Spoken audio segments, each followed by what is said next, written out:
Bom dia, boa tarde ou boa noite. Seja muito bem-vindo ao nosso Clube do Livro. Aqui com vocês mais uma vez, Cruyff Freitas, do CAC Estudos Espíritas, convidando você a se inscrever no Instagram, seguir o CAC no Instagram, @CAC Estudos Espíritas, e também para que você faça a inscrição no canal do YouTube CAC Estudos Espíritas. Ative as notificações e, se gostar do nosso vídeo, dá o like aqui embaixo.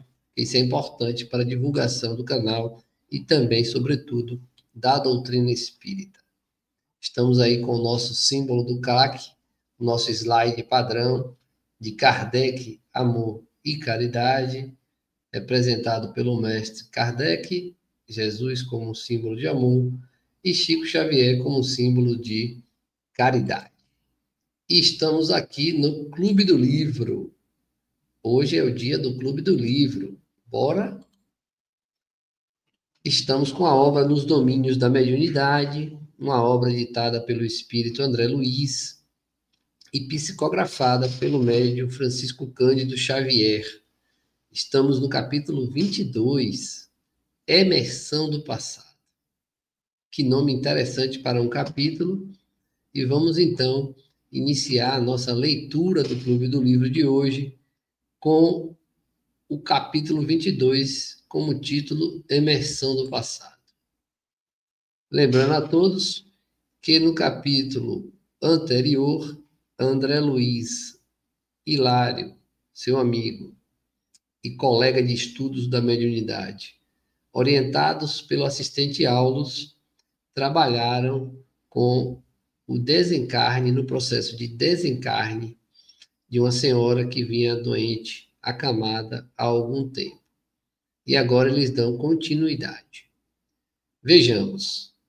Em companhia do assistente, tornamos a segunda reunião semanal do grupo presidido pelo irmão Raul Silva, a cuja organização nosso orientador, Aulus, não regateava simpatia e confiança.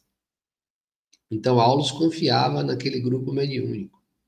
O conjunto de trabalhadores não se alterara na constituição que lhe era característica, e nós já observamos em capítulos anteriores todos os membros deste grupo. A pequena fila dos obsessos, todavia, apresentava modificações. Duas senhoras, seguidas pelos respectivos esposos, e um cavalheiro de fisionomia fatigada, integravam a equipe dos que receberiam assistência. Então, na fila de assistidos encarnados, tínhamos 5 pessoas, 2 casais e um senhor de fisionomia fatigada, um cavalheiro. Os médiuns da casa desempenharam caridosa tarefa, emprestando as suas possibilidades para a melhoria de várias entidades transviadas na sombra e no sofrimento, com a colaboração eficiente de Dona Celina à frente do serviço. Quem não lembra, Dona Celina ela era a principal médium do trabalho. Então, solucionados diversos problemas alusivos ao programa da noite, eis que uma das senhoras enfermas cai em pranto convulsivo, exclamando: "Quem me socorre? Quem me socorre?" E comprimindo o peito com as mãos, acrescentava em tom comovedor: "Covarde! Por que apunhalar assim uma indefesa mulher? Serei totalmente culpada? Meu sangue condenará seu nome, infeliz." Então ela estava revoltada e ela se sentia efetivamente apunhalada, uma mulher indefesa e se colocando na condição de que não era culpada por ter passado por aquela apunhalada. Raul, com serenidade habitual, abeirou-se dela e consolou-a com carinho, lembrando a todos que Raul era o dirigente encarnado desta tarefa, desse grupo mediúnico. Minha irmã, o perdão é o remédio que nos recompõe a alma doente. Não admita que o desespero lhe subjugue as energias. Guardar ofensas é conservar a sombra. Esqueçamos o mal para que a luz do bem nos felicite o caminho. Olvidar? Esquecer? Nunca. O senhor sabe o que vem a ser uma lâmina enterrada em sua carne? Sabe o que seja a calamidade de um homem que nos suga a existência para arremessar-nos à miséria, comprazendo-se depois disso em derramar-nos o próprio sangue? Então, pelo visto, ela conviveu com esse homem e ainda foi apunhalada e ele tirou a sua vida com uma facada.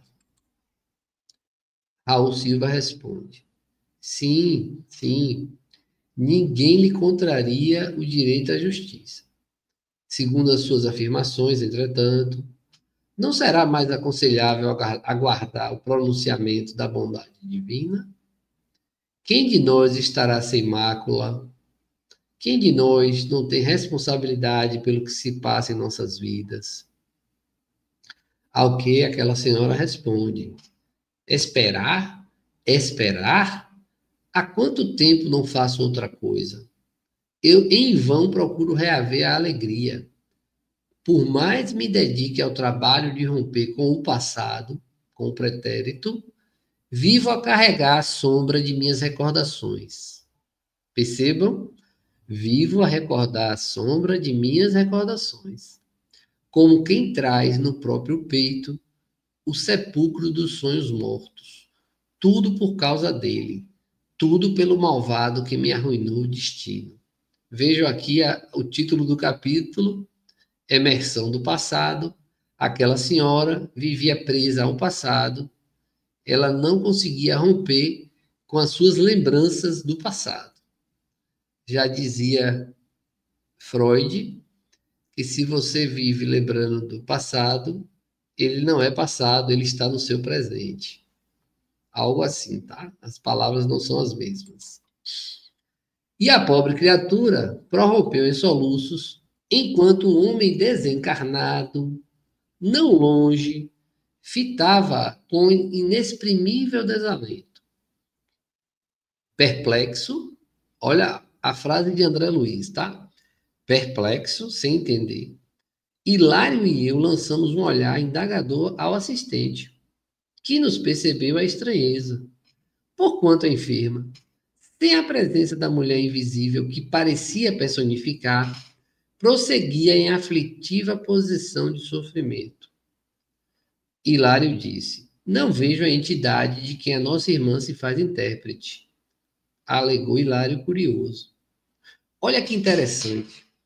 André Luiz e Hilário estavam vendo aquela mulher encarnada, tendo uma crise, e eles dois, olhando, não percebiam qual era a entidade que estava conectada com ela. Não estavam conseguindo ver.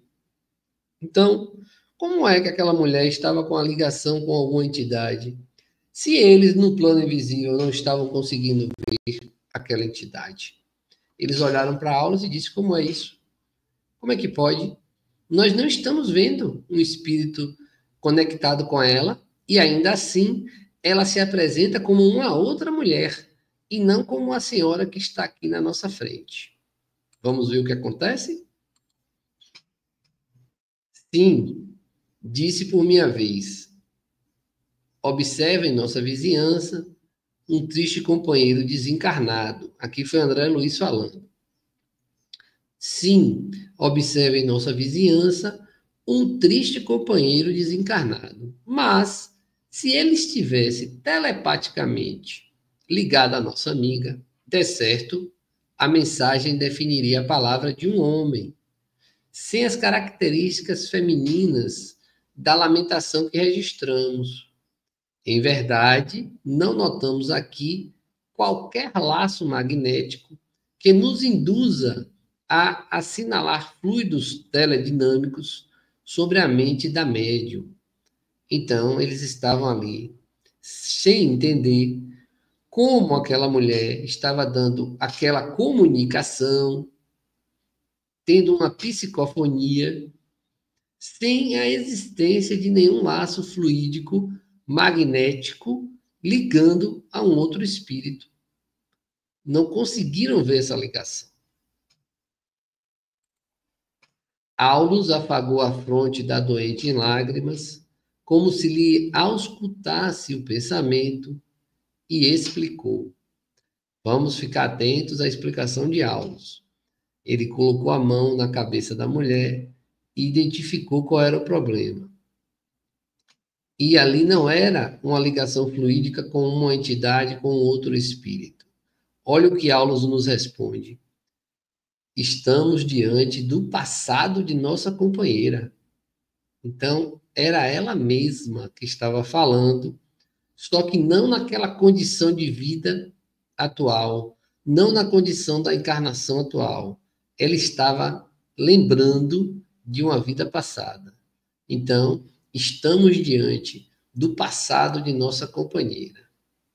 A mágoa e o azedume, tanto quanto a personalidade supostamente exótica de que dá testemunho, tudo procede dela mesma. Então, não era uma comunicação de um outro espírito, era, na verdade, um animismo, proveniente daquela alma encarnada. Ante a aproximação de antigo desafeto, aquele espírito que André Luiz e Aulus estava vendo, que ainda a persegue de nosso plano, que ainda a persegue mesmo estando desencarnado, revive a experiência dolorosa que lhe ocorreu em Cidade do Velho Mundo, no século passado. Então, e entra em seguida a padecer insopitável melancolia. Então, veja, ela viveu uma encarnação na Europa, no Velho Mundo, no século passado. Então, se esse livro foi escrito em 1954, 1955, século XX, isso foi no século XIX, entre 1800 a 1899, aproximadamente. E quando ela se recordava daquilo que tinha vivido na encarnação anterior, ela entrava num estado de tristeza, de melancolia, como hoje em dia pode ser uma depressão simples, inicial, mas ela estava vivendo aquela melancolia. Aulus continua. Recomeçou a luta na carne, na presente reencarnação, possuída de novas esperanças. Contudo, tão logo experimenta a visitação espiritual do antigo verdugo, daquele homem, que a ela se enleia, que a ela se conecta, através de vigorosos laços de amor e ódio. Veja, laços de amor e ódio. Perturba-se-lhe a vida mental, necessitada de mais ampla reeducação. É um caso no qual se faz possível a colheita de valiosos ensinamentos. Olha que interessante. A mulher viveu no século XIX, na Europa, viveu com esse homem, teve uma relação de amor e também de ódio. Esse homem enfiou uma faca nela, ele tirou a vida, derramou seu sangue, e ela teve a oportunidade de reencarnar no século seguinte. Reencarna tranquilinha para recuperar suas experiências, para recuperar suas provas, para avançar no progresso. Só que aquele homem que tirou sua vida vive lhe perseguindo do plano invisível.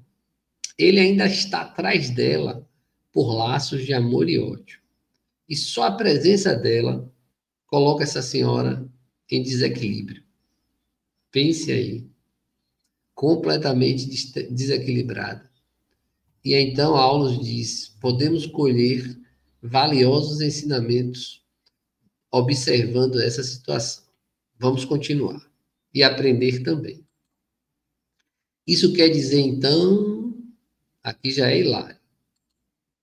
A frase de Hilário ficou, porém, no ar, porque o instrutor lhe definiu o pensamento acrescentando. Então, Aulo já pegou o que o Hilário estava pensando e já adiantou o lado. Isso quer dizer que nossa irmã imobilizou, concentrou grande coeficiente de forças no seu mundo emotivo, em torno da experiência a que nos referimos, aquela experiência da encarnação passada, onde terminou com sua morte pelo verdugo, pelo cavalheiro que estava ali, acompanhando ela do plano invisível.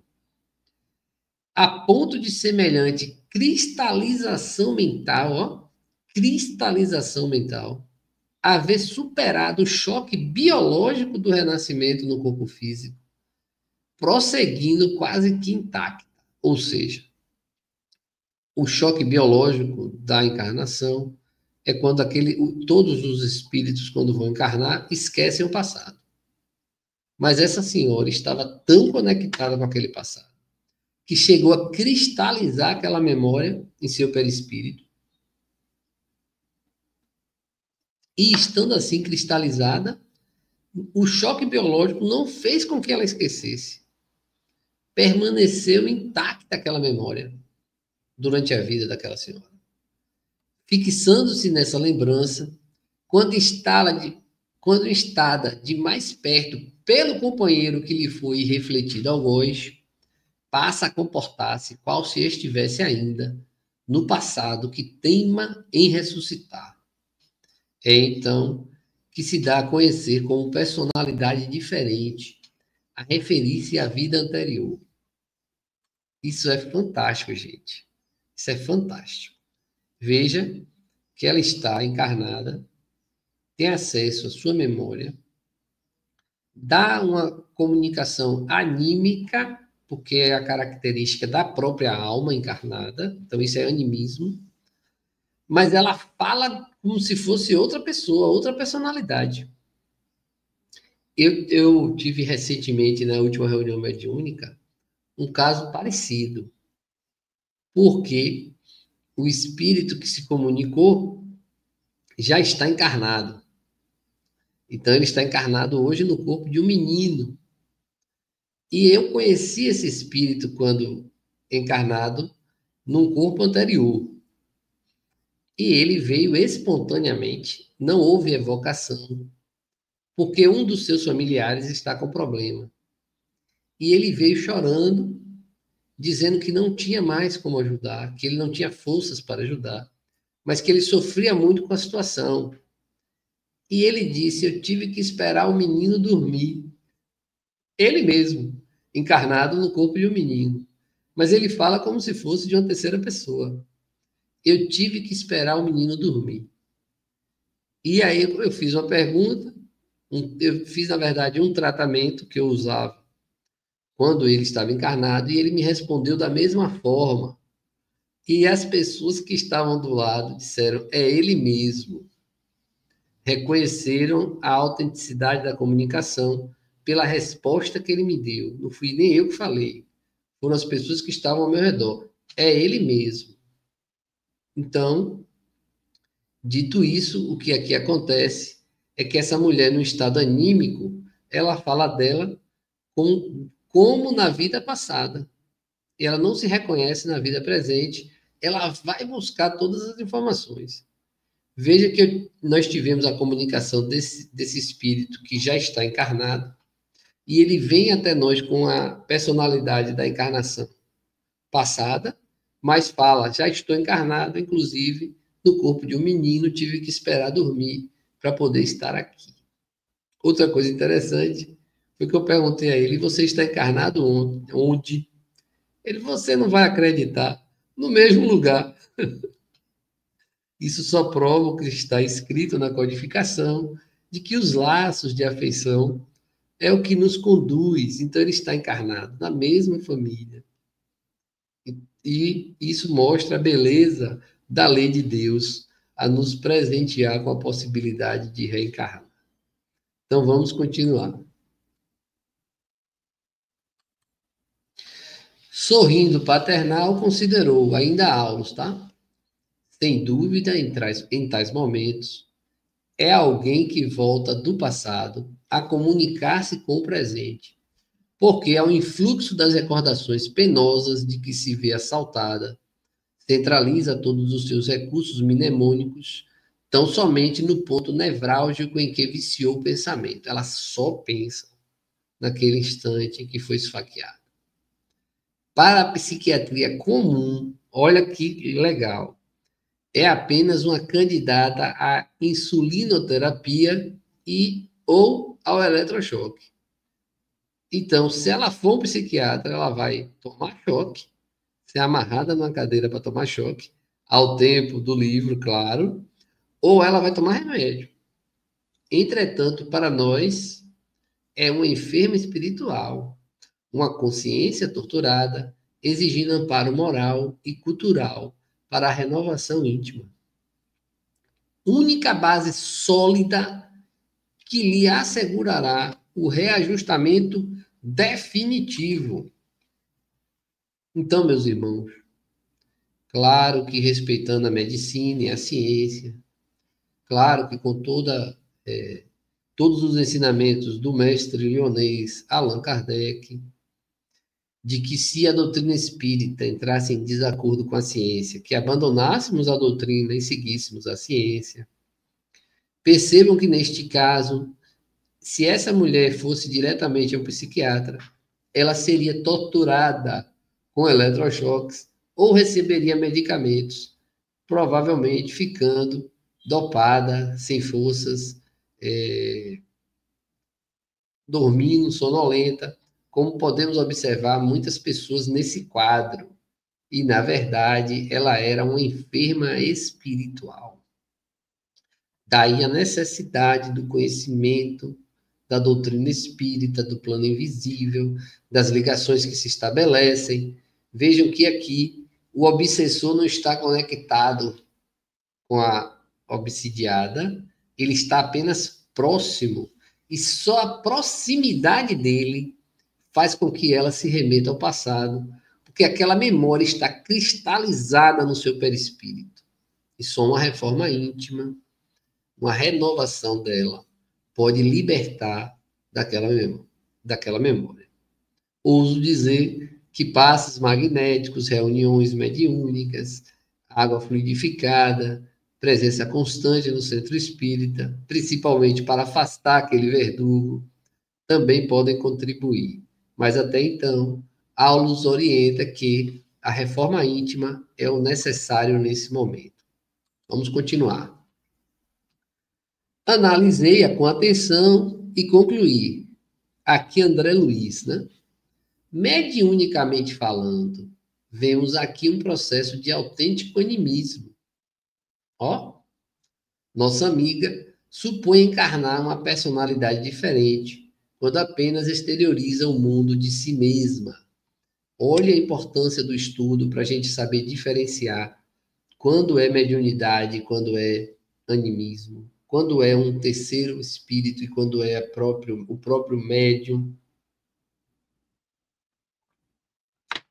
Poderíamos, então, classificar o fato no quadro da mistificação inconsciente, inferiu Hilário indagador. Então, Hilário quis qualificar aquela comunicação de uma mistificação inconsciente, que seria algo do tipo enganador, errado. As pessoas pensariam que ela era médium e, na verdade, ela não era. Aulus meditou 1 minuto e ponderou. E olhe que para Aulus meditar 1 minuto é muito tempo, né? Porque ele estava no plano espiritual, mas tudo bem. Vejo que normalmente as respostas de Aulus acontecem de forma antecipada, antes que André Luiz e Hilário concluam seus raciocínios. Mas nesse caso, Aulus meditou 1 minuto e ponderou. Muitos companheiros matriculados no serviço de implantação da nova era, sob a égide do Espiritismo, vem convertendo a teoria animista num travão injustificável, a lhes congelarem preciosas oportunidades de realização do bem. Vou até parar. Então, ó, muitos trabalhadores da doutrina vêm convertendo a teoria animista num travão injustificável a lhes congelarem preciosas oportunidades de realização do bem.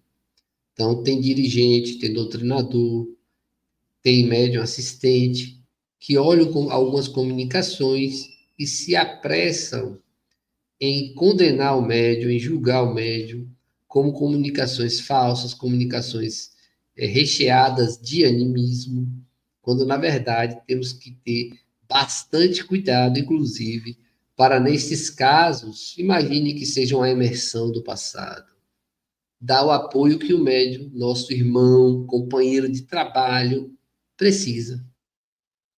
Antes de julgar, quer dizer, julgar nem deveríamos, mas já que ainda não somos perfeitos, precisamos esgotar todas as possibilidades e trabalhar com o estudo e a educação mediúnica, já que o médium deve ter sua faculdade desenvolvida.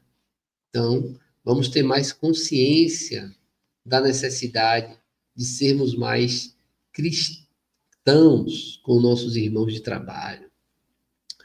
Portanto, continuando, não nos cabe adotar como justas as palavras mistificação inconsciente ou subconsciente para batizar o fenômeno. Na realidade, a manifestação decorre dos próprios sentimentos de nossa amiga, arrojados no ao passado, ao pretérito, de onde recolhe as impressões deprimentes de que se vê possuída, externando-as no meio em que se encontra. Meus irmãos, não é porque a pessoa é médium que a pessoa não tem problema. Não é porque a pessoa trabalha numa reunião mediúnica que a pessoa não tem problema. Sejamos honestos, sinceros e caridosos.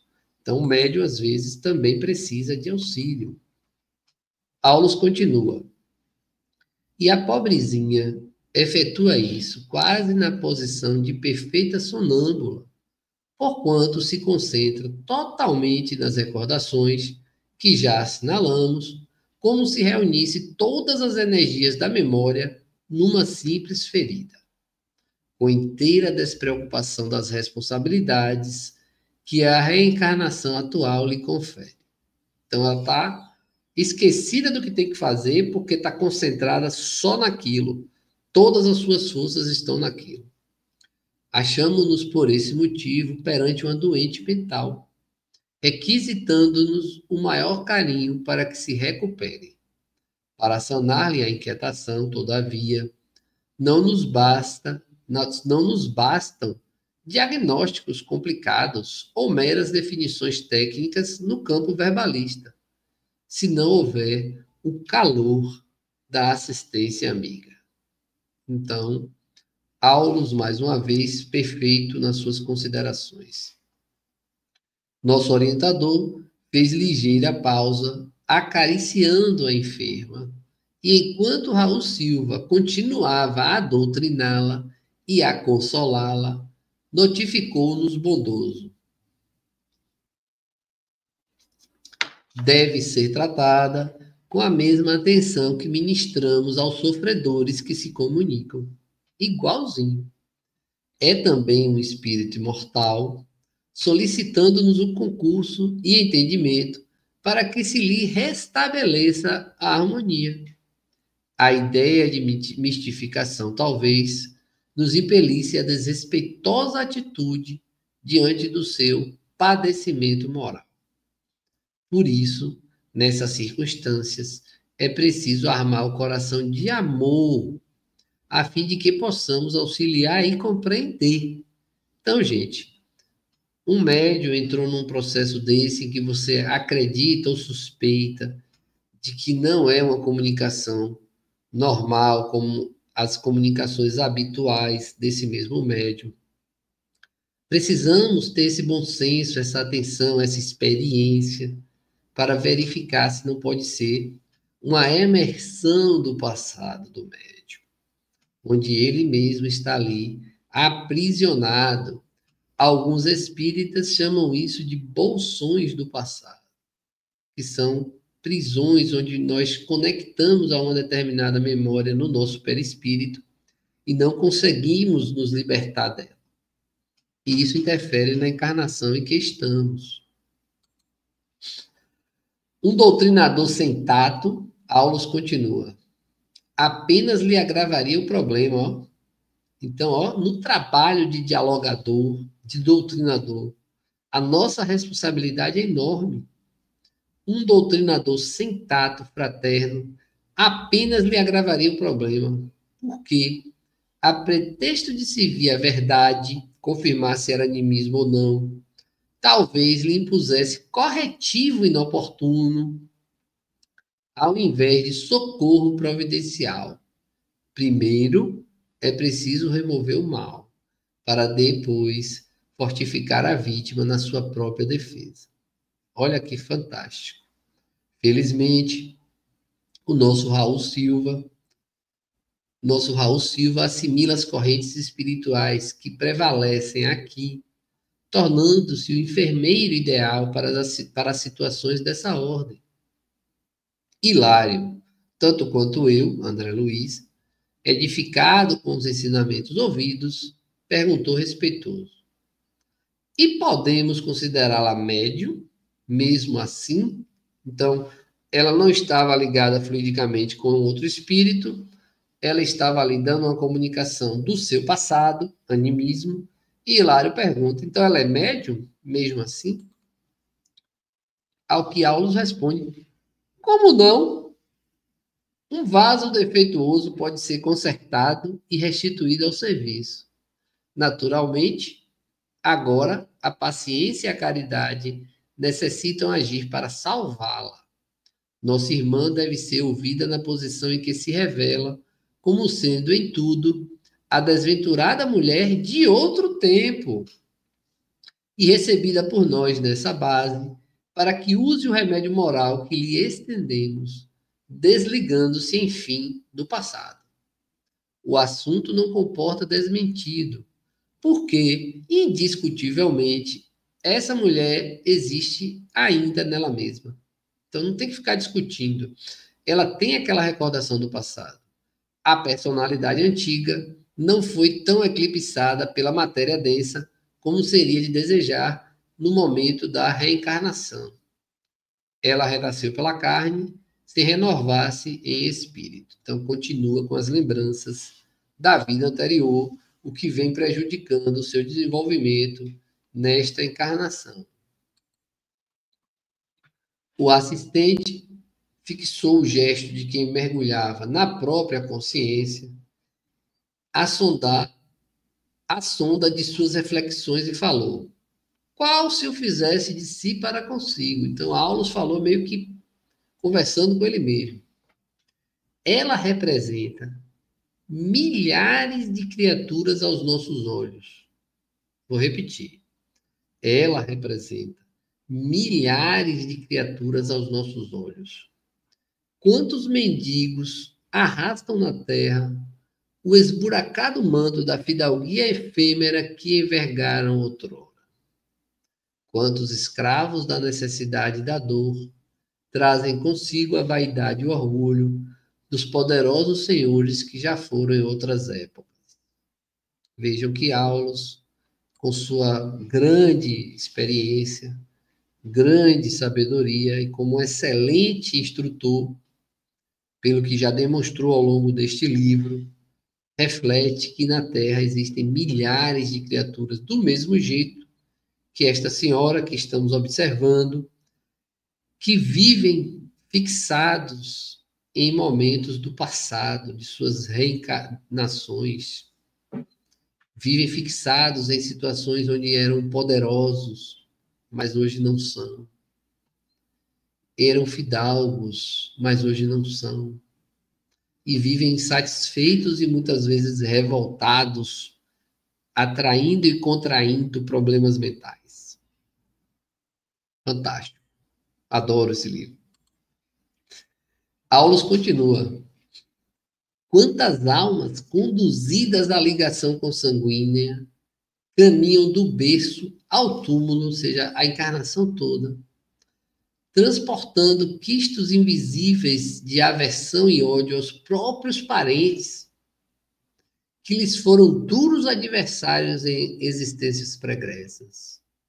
Todos podemos cair.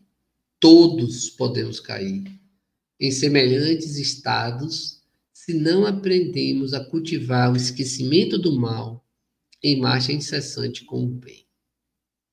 Então, famílias desajustadas, irmãos que brigam, filhos que não suportam os pais, pais que não suportam os filhos, famílias que vivem em completa desarmonia, normalmente representam essas almas que continuam lembrando das coisas do passado e vivem a sofrer a encarnação total, do berço ao túmulo, sem conseguir melhorar.